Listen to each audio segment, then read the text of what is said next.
Good evening students. आज का जो हमारा लेसन है, हमारी वीडियो है, वो एकेडमिक राइटिंग के मतलब है। बेसिकली मैं भी एक राइटर हूँ। It's almost been I think 7 years जब से मैं राइटिंग कर रही हूँ। तो जो राइटिंग की जॉब्स होती हैं उसमें दो तरह की राइटिंग होती है। एक तो होती है एकेडमिक राइटिंग, एक होती है कंटेंट राइटिंग।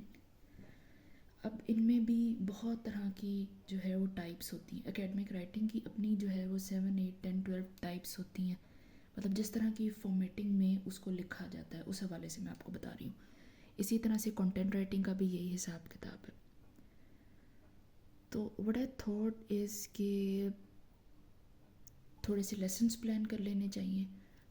जिस तरह से इतने सालों में मैंने एकेडमिक राइटिंग की है और जिस तरह से मैंने क्लाइंट्स सर्च की हैं और डिफरेंट तरह के एकेडमिक राइटिंग के स्टाइल्स, फॉर्मेट्स वगैरह मैंने सीखे हैं, फॉर्मेटिंग वगैरह सीखी है, तो वो थोड़ा सा लोगों के साथ शेयर करना चाहिए।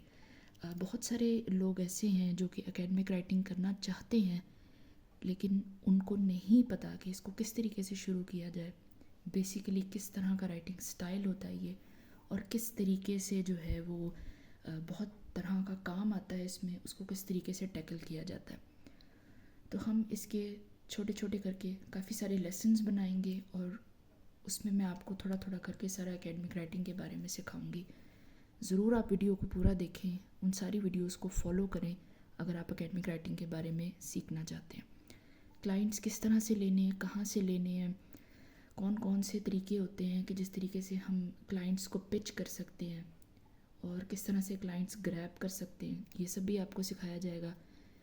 प्लस इसके अलावा ये चीज़ है कि कौन कौन से तरीक़ों से पिच किया जाता है और किस तरह से जो है वो ईमेल्स वगैरह लिखी जाती हैं, ये भी सब आपको सिखाया जाएगा। मतलब डिटेल में आपको सारा कुछ सिखा दिया जाएगा। बेसिकली क्या होता है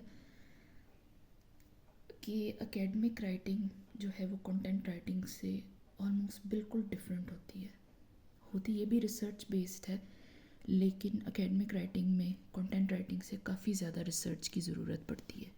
फॉर्मल तरीके का स्टाइल होता है जिससे हम एकेडमिक राइटिंग करते हैं। मतलब आपने टू द पॉइंट बात करनी होती है। फॉर एग्जांपल आपको एक टॉपिक दिया जाएगा, ठीक है, कि व्हाट शुड आई यूज़, हाँ, आपको जैसे कॉर्पोरेट सोशल रिस्पॉन्सिबिलिटी होता है एक टॉपिक, ठीक है, या फिर आप मैनेजमेंट ले लें। हम छोटे टॉपिक से एग्जांपल से शुरू करते हैं। एक छोटा टॉपिक है मैनेजमेंट का, कि कंपनी की जो मैनेजमेंट होती है वो कैसे की जाती है। ऑर्गेनाइजेशन की मैनेजमेंट के ऊपर आपने कुछ ब्रीफिंग देनी है, आपने थोड़ा सा लिखना है, ठीक है। तो उसमें आप किस तरीके से करेंगे, ये चीज़ होती है। आपने इसके ऊपर जो आंसर लिखना है, इसके ऊपर जो डिस्कशन करनी है, आपने पैराग्राफ्स, जो कंटेंट इसमें ऐड करना है, वो बिल्कुल प्रिसाइज होगा। टू द पॉइंट लिखते हैं इसमें। पहली चीज़ ये होती है, आपने टू द पॉइंट लिखना है और इसका लिखने का एक फॉर्मल स्टाइल होता है। कैजुअल स्टाइल नहीं होता है, सॉरी, नॉन कैजुअल जो स्टाइल होता है, कैजुअल तरीके से आपने इसको नहीं लेके चलना। थोड़ा स्ट्रक्चर्ड तरीके से, फॉर्मल तरीके से हम एकेडमिक राइटिंग को थोड़ा सा स्ट्रक्चर करके, प्लान करके करते हैं। इस तरीके से जो है इसको लिखा जाता है। मोटी मोटी डिटेल्स मैं आपको आज दे दूँगी, बाकी की जितनी भी डिटेल्स हैं हम थोड़ी थोड़ी करके लेसन्स में डाल के उसको फॉलो करेंगे। एकेडमिक राइटिंग की मैं थोड़ी सी एग्जांपल दे देती हूँ ताकि आपको अच्छे से समझ में आ जाए। जो हमारी यूनिवर्सिटीज़ होती हैं, हमारे कॉलेजेस होते हैं, हमारी ग्रेजुएशन की क्लासेस होती हैं, मास्टर्स की क्लासेस, एमफिल की क्लासेस, पीएचडी,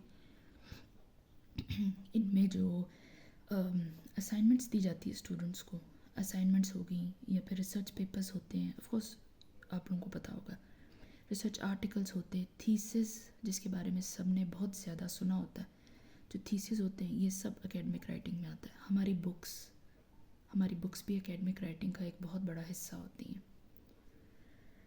जो स्कॉलरली आर्टिकल्स होते हैं ना, ये मेंशन किया गया स्कॉलरली आर्टिकल्स को। Scholarly articles basically research articles होते हैं। डिटेल में हम ज़रूर इसके ऊपर बात करेंगे, लेकिन फ़िलहाल यहाँ तक जानने के लिए ये है कि जो रिसर्च आर्टिकल्स होते हैं, बहुत सारे लोगों ने रिसर्चेस की होती हैं, तो हम जब उस रिसर्च को काइंड ऑफ नोट डाउन करते हैं तो कॉम्प्रिहेंसिवली एक स्कॉलरली आर्टिकल टाइप होता है, इस तरीके से होता है। अब स्कॉलरली आर्टिकल्स एकेडमिक राइटिंग में भी यूज़ होते हैं।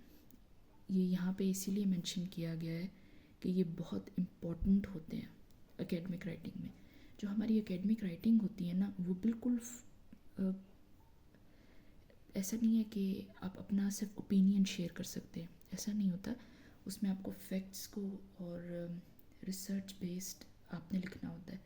फिर आपने जो रिसर्च बेस्ड कंटेंट आपने ऐड किया होता है उसको आपने सपोर्ट करना होता है कि इस रिसर्चर ने इस तरह की बात की है, इससे रेलिवेंट बात की है, इस रिसर्चर ने इससे रेलिवेंट बात की है, इस तरीके से होता है। ये आपको कहाँ से मिलते हैं रिसर्चर की स्टडीज़? ये आपको स्कॉलरली आर्टिकल्स से मिल जाती हैं, जर्नल आर्टिकल्स, स्कॉलरली आर्टिकल्स। ये आपको गूगल पे अवेलेबल होते हैं, वो आपको सर्च करना भी बता देंगे।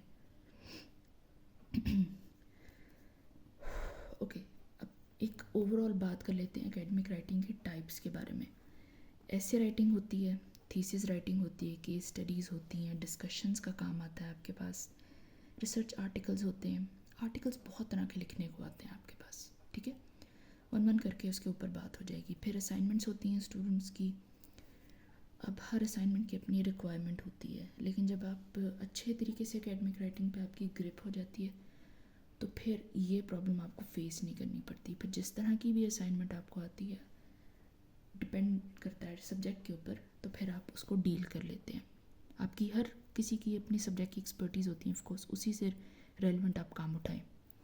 और कोर्स वर्क होते हैं, कोर्स वर्क भी ये जो होते हैं, ये जो है कोर्स वर्क्स, ये यूनिवर्सिटी के होते हैं, यूनिवर्सिटी के कोर्सेज होते हैं। इसमें काफ़ी सारा डिटेल मटेरियल होता है, मतलब कि असाइनमेंट्स होती हैं, डिस्कशंस होती हैं, ठीक है।